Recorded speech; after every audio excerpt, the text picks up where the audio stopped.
Hello বন্ধুরা, কেমন আছো তোমরা? নিশ্চয়ই ভালো আছো। আমিও ভালো আছি। আজকে বাংলার অনেকগুলো রান্না তোমাদের পুরনো রান্না অনেকগুলো করে দেখালাম। এবারে একটু বাংলার বাইরে যাই। উত্তরপ্রদেশের একটা রান্না তোমাদের দেখাবো, মাংস দিয়েই বানাবো। রান্নাটার নাম হলো মুর্গ রসিদা। রান্নাটা করতে কি কি লাগবে সেগুলো তোমাদের দেখিয়ে দিই। বোনলেস চিকেন 250 নিয়েছি। 250-300 তুমি যেরকম পারবে তোমরা নেবে। আমি 250 গ্রাম নিয়েছি। এরকম ছোটো ছোটো করে কেটে নেবে। দেখো, বেশি ছোটো নয় বেশি বড় নয়, মাঝারি সাইজের। হ্যাঁ, এরকমভাবে 250 চিকেন কেটে নিয়েছি।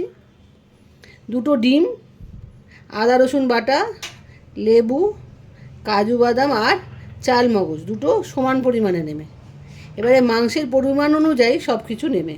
আজকে আমার 250 চিকেনের জন্য এরকম পরিমাণ লাগছে। তোমাদের বেশি নিলে বেশি নেবে, কম নিলে কম নেবে। আর গুঁড়ো মশলা তো আছেই জানো, সেগুলোও তোমাদের বলে দিচ্ছি। প্রথমে এই মাংসটাকে ম্যারিনেট করতে হবে। ম্যারিনেট করতে কী কী লাগবে সেটা তোমাদের দেখিয়ে দিই। এই আদা রসুন যে পেস্টটা বানিয়েছি এটা পুরোটা দিয়ে দিলাম।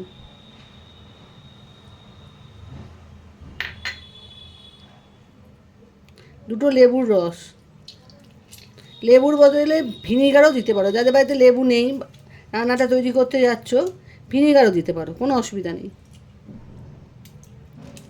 তবে মাংসের পরিমাণ বুঝেই সব মশলা দেবে। আর কাজু বাদাম আর চালমগজটা পরে আমি পেস্ট করে নেবো।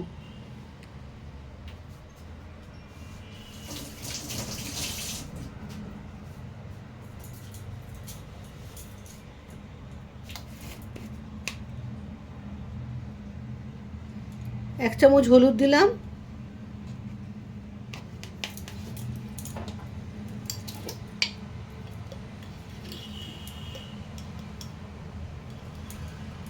আন্দাজ মতো লবণ দিলাম,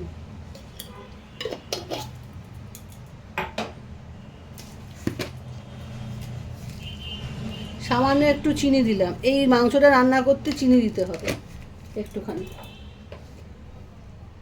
যারা একদমই খেতে চাও না তারা দেবে না, তো একটু চিনি দিলে ভালো লাগবে খেতে। লাল লঙ্কারগুলো ঝাল, এটা ঝাল লাল লঙ্কারগুলো 1 চামচ দিলাম। আমার চামচটা ছোটো বলে 2বার দিলাম।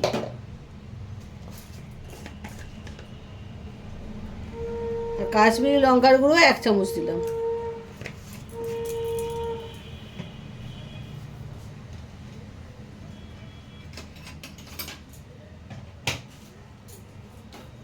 সামান্য একটু সাদা তেল দিলাম। রান্নাটা সাদা তেলে হবে। তেল দিলে মশলাগুলো মাংসের গায়ে ভালো মতো লেগে যায়, ওই জন্যই সামান্য একটু তেল দিলাম। 1/2 চামচের মতো দিলেই হয়ে যাবে। এইটাকে মাখিয়ে 1 ঘন্টা রেখে দিতে হবে। 1 ঘন্টা রেখে দেওয়ার পরে রান্নাটা করতে হবে।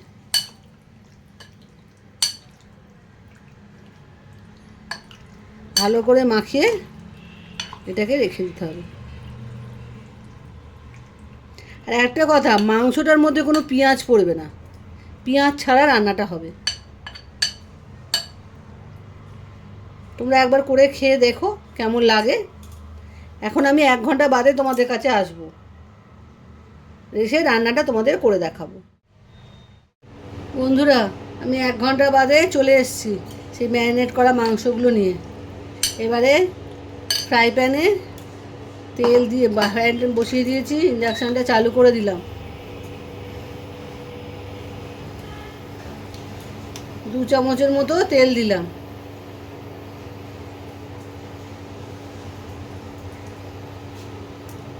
তেলটা গরম হোক, তারপরে মাংসগুলো দেব। এটা কিন্তু উত্তরপ্রদেশের রান্না, মুর্গ রসিদা।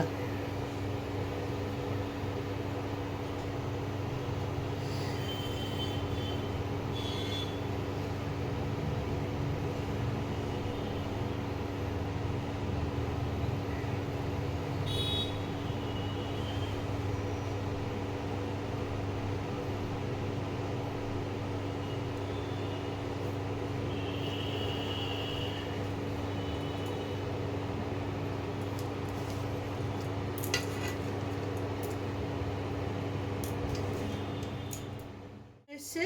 এবারে মাংসগুলো আমি ছেড়ে দিচ্ছি, এই ম্যারিনেট করা মাংসগুলো আস্তে আস্তে ছেড়ে দিচ্ছি।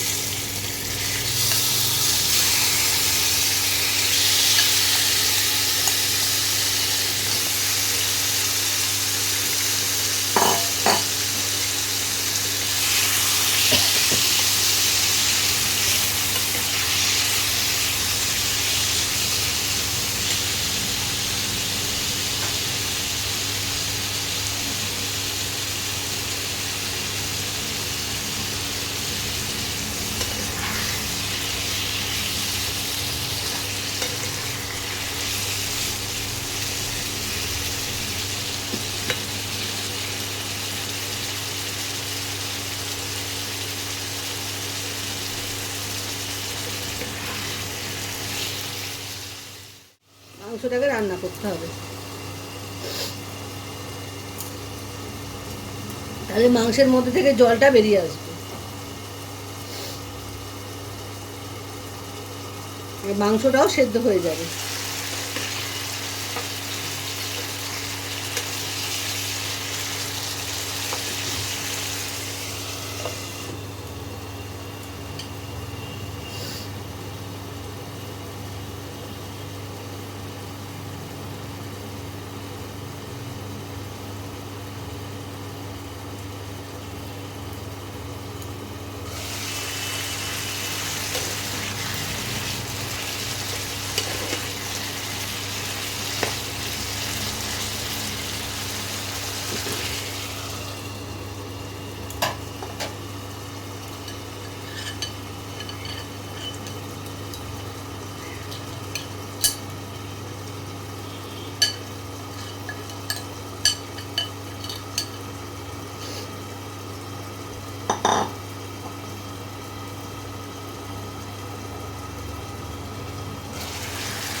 মাংসটা একটু ভাজা ভাজা হয়েছে, যে বাটিতে আমি রেখেছিলাম মাংসটা মাখিয়ে, সেই জলটা অল্প সামান্য, দেখো এইটুকু জল এর মধ্যে দিয়ে দিলাম, দিয়ে মাংসটাকে একটু সেদ্ধ করতে দিলাম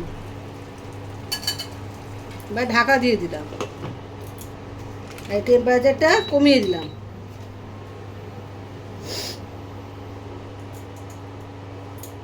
মাংসটা একটু সেদ্ধ হয়ে যাক।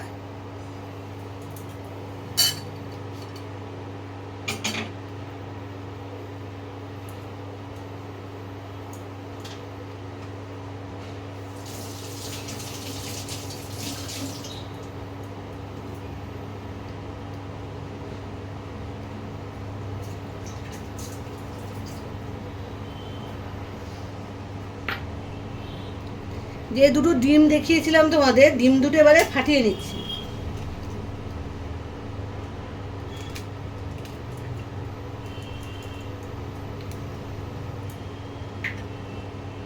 ফ্রিজ থেকে বের করে সঙ্গে সঙ্গে ডিমটা ফাটাবে না, কিছুক্ষণ রেখে দেবে, রেখে নর্মাল টেম্পারেচারে এসে গেলে তারপরে ডিমটা ফাটাবে।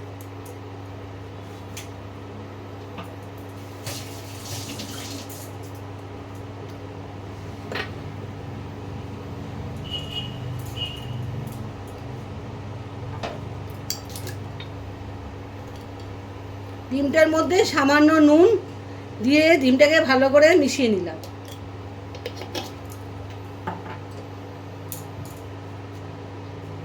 এই যে দুটো ডিম, তার মধ্যে সামান্য একটু নুন দিয়েছি, নুন দিয়ে ভালো করে নুনটাকে ডিমের মধ্যে মিশিয়ে নেব।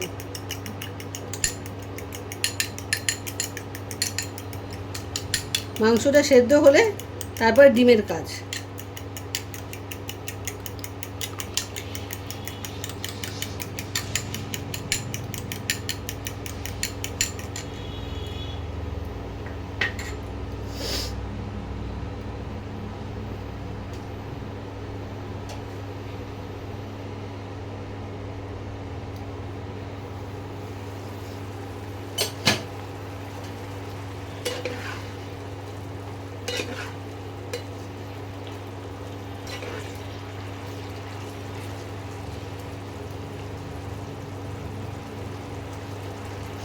আর একটু হবে মাংসটা, আবার ঢাকা দিলাম।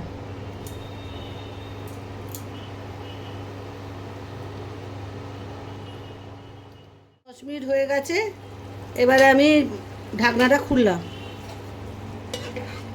এবার মাংসটা সেদ্ধ হয়ে গেছে। হ্যাঁ, মাংসটা সেদ্ধ হয়ে গেছে। এবারে এই যে ডিমটা ফাটিয়ে রেখেছিলাম, এই ডিমটা আস্তে আস্তে মাংসের মধ্যে দেব। অল্প অল্প করে দেবে, কিন্তু পুরো একবারে দিয়ে দেবে না, দিয়ে ভালো করে মেশাতে হবে।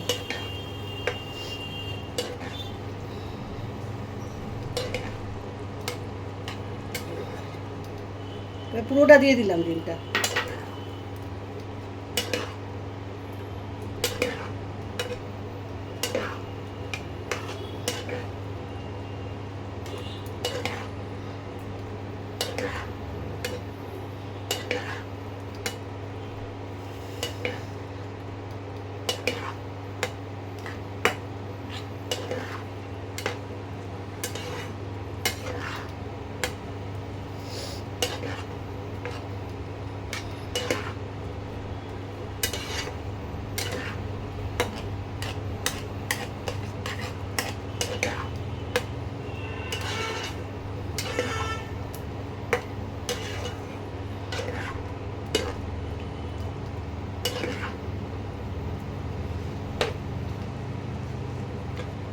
যে কাজু বাদাম বাটাটা করেছিলাম, সেই কাজু বাদাম আর চালমগজ বাটাটা এবারে দিয়ে দেবো।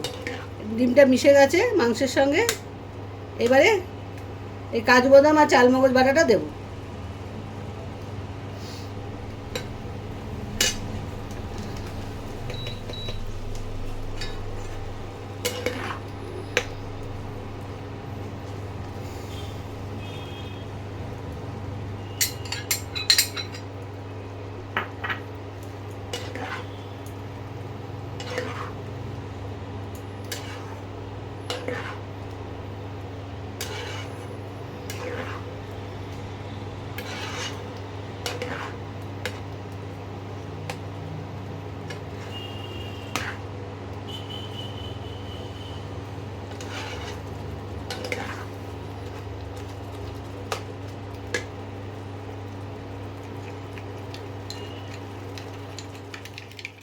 দেখো রান্নাটা প্রায় হয়ে এসছে। একটু ফ্রেশ ক্রিম ভালো করে মানে নাড়িয়ে নিয়ে ঘরে করে তারপরে দিয়ে দেবে। চামচ দিয়ে একটু নাড়িয়ে নিয়ে ক্রিমটাকে দিয়ে দেবে। আর যদি ক্রিম বাড়িতে না থাকে, সবার বাড়িতে তো সবসময় ক্রিম থাকে না, একটু দুধ অল্প একটু জলে গুলে 1 চামচ বা 2 চামচ মাংসের আন্দাজ বুঝে দুধ গুলেও দিয়ে দিতে পারো, তাহলেও সেম টেস্ট পাবে। ক্রিম না থাকলে এটা অপশনাল,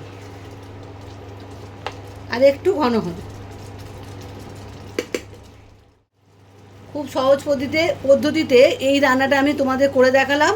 তোমরা পুরো ভিডিওটা দেখো, করে উত্তরপ্রদেশের রান্নাটা তোমরা খেও করে। উত্তরপ্রদেশে আমাদের দেশের রান্না তো আমরা করেই খাই নানা রকমভাবে, কিন্তু উত্তরপ্রদেশের রান্নাটা কীরকম খেতে হয় সেটাও তো দেখতে হবে। সেই জন্যই বলছি, এই রান্নাটা করে খেও তোমরা। এই দেখো আস্তে আস্তে তেলটা উপরে চলে আসছে।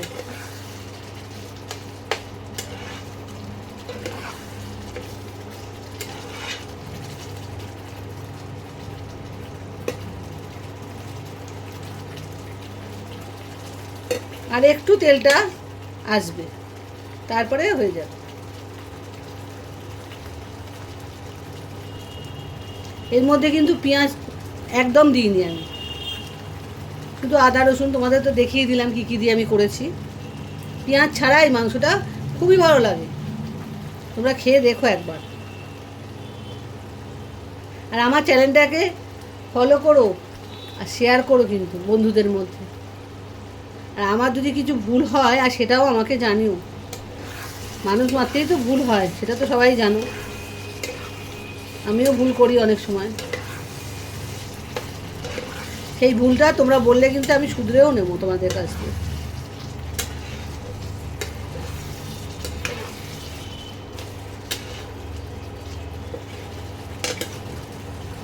তোমাদের ইচ্ছে হলে ঘি গরম মশলা দেবে, এটা ঘি গরম মশলা না দিলেও চলে। একটু ধনেপাতা বা একটু অন্য কিছু তোমাদের যেটা মনে হবে দিতেও পারো, না দিতেও পারো, কোনো অসুবিধা নেই রান্নাটায়।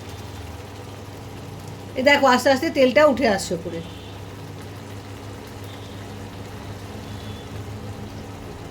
এবার রান্নাটা হয়ে এসছে, তেলটা ওপরে পুরো উঠে আসবে।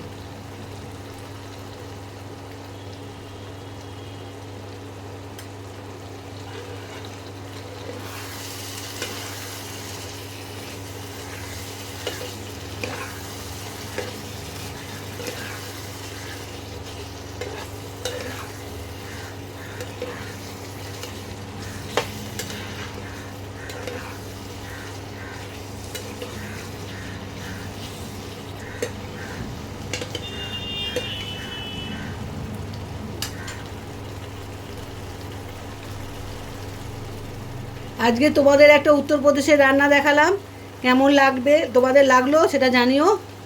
তাহলে আমি আজকে ইন্ডাকশানটা অফ করলাম, সব তেল উপরে উঠে এসছে, এবারে বন্ধ করে দিতে হবে। আমি তাহলে আসি, আবার একটা নতুন রান্না নিয়ে তোমাদের কাছে আসবো। তোমরা কিন্তু ভিডিওটা পুরো দেখবে, দেখে রান্নাটা করেছি।